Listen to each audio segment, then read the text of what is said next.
Hello, my name's Sharon Turnbull. I'm an advisor with Capital Horizons, and I'd like to introduce you to an article which you'll find on the Capital Horizons forum. It's about how to lead and influence and use your power more effectively. Um, the reason why I've written about power is because influencing we see as one of the essentials of leadership. And yet, power and influence is so rarely discussed inside organisations. We all have a good feel for where the power is in an organisation, how some people influence more than others, and how some people get their way more than others. And yet, it's somehow become not quite accepted to discuss this in organisations, and so consequently, a myth emerges that if we do a good job and we work to achieve our objectives, then things will get done. And of course, sadly, that's not always the case. Things don't always get done. And we may have the best idea that really the organisation would benefit from. We may see a way to make a change which could have positive benefits. We may see somebody taking the organisation in the wrong direction, or somebody having too much of the airtime. And so there are all sorts of times where we could ethically use our power more to influence the course of events. So many writers on leadership would include influencing as an essential capability for leaders. But as I say, often people are reluctant to apply their influence because it doesn't quite seem right, or it doesn't quite seem ethical. And so this can mean that some wonderful ideas get lost. So the article that I've written is about how to deploy your power more effectively, how to understand the power of others, because you may need to build allies in your organisation, how to understand why some people get passed by more than others. And of course, the power that you have as a leader can be applied equally outside your organisation in terms of influencing suppliers, influencing partners, influencing customers, clients, and so on. So it's very important to have your voice heard and to make sure that people know what it is that you're trying to achieve. And of course, influencing can happen in all directions. People often think influencing is about influencing and motivating your teams, and of course, that is true. Some leaders rely exclusively on the authority of their role, so they think that if they have seniority, they can tell people what to do, they can issue an edict. Well, of course, you can do that for a certain amount of time, but after a while, people get fed up of being told what to do. There are appropriate times, of course, when to tell people to do something, particularly where there's an emergency or a crisis, and then there isn't time to influence people and to enable others to think of their own solutions. But leaders who use only control and only the power and authority of their role often fail to win hearts and minds, and therefore this may not have a lasting impact on their people. Where power and influence becomes more important, and most important perhaps, is influencing peers. And in organisations, power tends to get used where there perhaps is something of critical importance, where there are different perspectives, perhaps different perspectives from different units or functions or departments, where each sees the problem in a slightly different way. And then there can be hot debate as to what the outcome should be, what should happen, and maybe in those kind of situations, then you will have to apply your power and influence. Other times could be where there is a resource shortage, that could be people or money, and you may then have to make your case as influentially as possible why you need extra resource or people to do the job that you need to do.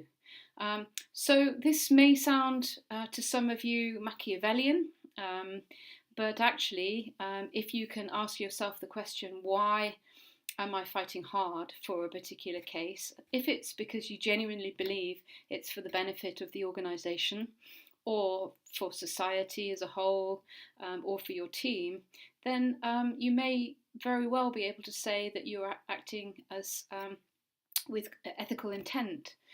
If, however, of course, you're simply doing that for your own personal gain, then I would probably agree with critics that this is political behaviour which should not be encouraged. But if you do understand how power and influence work in organisations, and if people are acting for their own personal gain, then empowering yourself and knowing the sources of your own power can enable you to take the action that you believe is necessary to influence the organisation in the right direction. And of course, sometimes we have to influence the people who are above us, and it may be that those people haven't had an idea that we believe would actually benefit the organisation. So influencing upwards can also be quite important. And if we do this in the right way, this can be seen to be a very positive set of actions inside organisations. How do we know where the power is in an organisation, perhaps where we might need to mobilise some support for a particular case? Well, we would probably intuitively look, first of all, at what people get done, what people achieve in the organisation. We might look at how people act, and we would probably also ask around to understand whether somebody has a reputation for achieving results and doing what they say that they will do.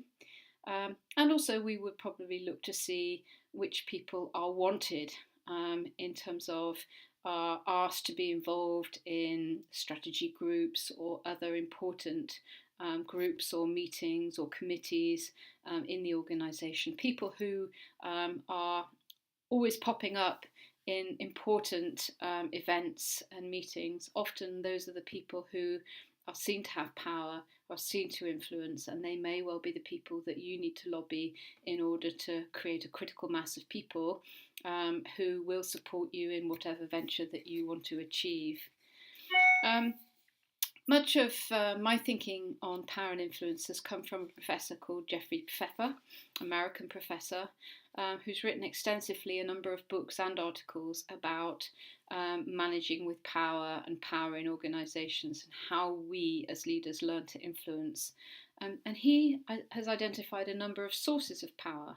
So in the article, I write in some detail about how you can identify your own sources of power. So whether that be your personal traits, what makes you special, what makes you influential. And it's not just, by the way, about charismatic traits. This can also be about how well you can empathise with others. Your sensitivity and understanding of others can also give you a tremendous amount of personal power. But it's also about where you sit in the organisation and how critical your role is. It might be your access to knowledge and information. It might be how you are seen to perform, and it might be something about the actions that you take in the organisation. So in the article, I lay these out so that you can think about yourself. You can think about what kind of power you use, and also think about how you could extend your power and influence within your organisation, but also between your organisation and other organisations, or externally, as I said. It can be very important to use your influence and power. On the Capital Horizons forum, you'll find quite a lot of resources for building more influence and developing your influence both inside and outside the organisation. There's exercises to help you to think about how to negotiate better and how to achieve a result and how to achieve a win-win which is one of the things that the powerful people can often do very well.